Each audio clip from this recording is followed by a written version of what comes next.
আসসালামু আলাইকুম, আমি doctor IBM Kamrul Hasan, transfusion medicine specialist. আমি বর্তমানে কর্মরত আছি সহকারী অধ্যাপক বিভাগীয় প্রধান, Dinajpur medical college, transfusion medicine বিভাগে। আমরা দীর্ঘদিন থেকে ডায়াবেটিক ফুড ইনফেকশন নিয়ে কাজ করছি এবং সেখানে ডায়াবেটিক ফুড ইনফেকশনের পিআরপি থেরাপি নিয়ে কাজ করছি।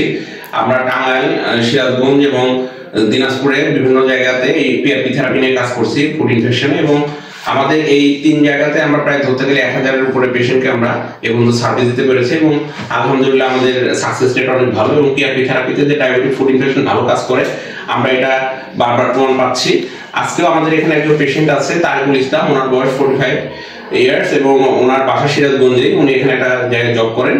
উনি আমাদের কাছে এখানে এসেছিলেন 1 মাস আগে এবং উমরা পালন করতে গিয়ে ওনার পায়ে একটা ক্ষত হয়। উনি জানতেন না যে ডায়াবেটিক ওনার আছে বা এরকম। পরবর্তীতে দেখা যায় যে ডায়াবেটিকের জন্য তার ইনফেকশনটা হয়েছে এবং ইনফেকশনটা একটা খারাপ পর্যায়ে ছিল। তার একদম ওখানে দেখা যাচ্ছিল ভেইন বা বোনস, এগুলো দেখা যাচ্ছিল। আমরা যাই হোক একটা ডিসিশন নিয়ে 1 সপ্তাহ পরে থেকে পিআরপি থেরাপি শুরু করি। 3টা পিআরপি দেওয়ার পরে আলহামদুলিল্লাহ আজকে অনেকটা ভালো।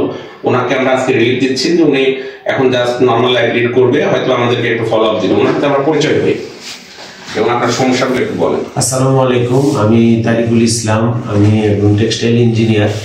আমি 1 মাস আগে উমরা করতে যেয়ে সৌদি আরবে আমার পায়ে একটা ছোট ক্ষত হয়। সেই ক্ষত থেকে বড় ধরনের ইনফেকশন হয়। পরবর্তীতে আমি ডাক্তার সাহেবের কাছে আসলে উনি আমাকে যে ট্রিটমেন্ট দিয়েছে 1 মাসের মধ্যে আমার অনেক ইমপ্রুভমেন্ট হয়েছে এবং এটা আশানুরূপ ইমপ্রুভমেন্ট, যেটা আমি কখনো কল্পনাও করিনি যে এত বড় ক্ষতটা এত দ্রুত ইমপ্রুভমেন্ট হবে। আমি আশা করি আমার এটা আরো দ্রুত ঠিক হয়ে যাবে এবং ডাক্তার সাহেবের অক্লান্ত পরিশ্রমের জন্য আমি অনেক অনেক ধন্যবাদ। হ্যাঁ, ধন্যবাদ। বিষয়টা আমরা জাস্ট একটু দেখি কেমন।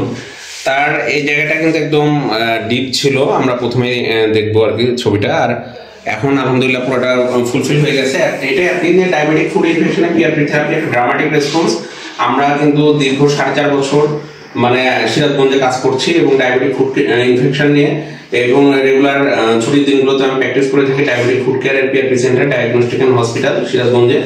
এবং খুবই আমরা এই পিআরপি নিয়ে কাজ করতে গিয়ে পেশেন্টদেরকে যেমন খুব তাড়াতাড়ি একটা ভালো সার্ভিস দিতে পারছি এবং পেশেন্টদেরও এই ভোগান্তি থেকে মুক্তি পাচ্ছে। ডায়াবেটিক ফুড ইনফেকশনে আগে যেমন কথা ছিল যে ফুড ইনফেকশন হলে তাদের অ্যাম্পুটেশন প্রয়োজন, আমরা এটুকু বুকে হাত দিয়ে বলতে পারি যে না, যদি ইনফেকশনটা যদি প্রপার ওয়েতে আমরা হ্যান্ডেলিং করতে পারি তার আর অ্যাম্পুটেশন লাগবে না এবং তারা খুব তাড়াতাড়ি কর্মক্ষেত্রে যেতে পারবে। হয়তো সাময়িক তাদের খরচটা হলেও পরবর্তীতে তারা নর্মাল লাইফে যেমন তাড়াতাড়ি আসতে পারে এবং ওষুধের পরিমাণটা কম লাগে, যেটাতে ড্রাগ সেন্সিটিভিটি বা অ্যান্টিবায়োটিক যে প্রচুর ব্যবহার হয়, এই পিআরপিতে কিন্তু ওষুধের পরিমাণটা কম লাগে।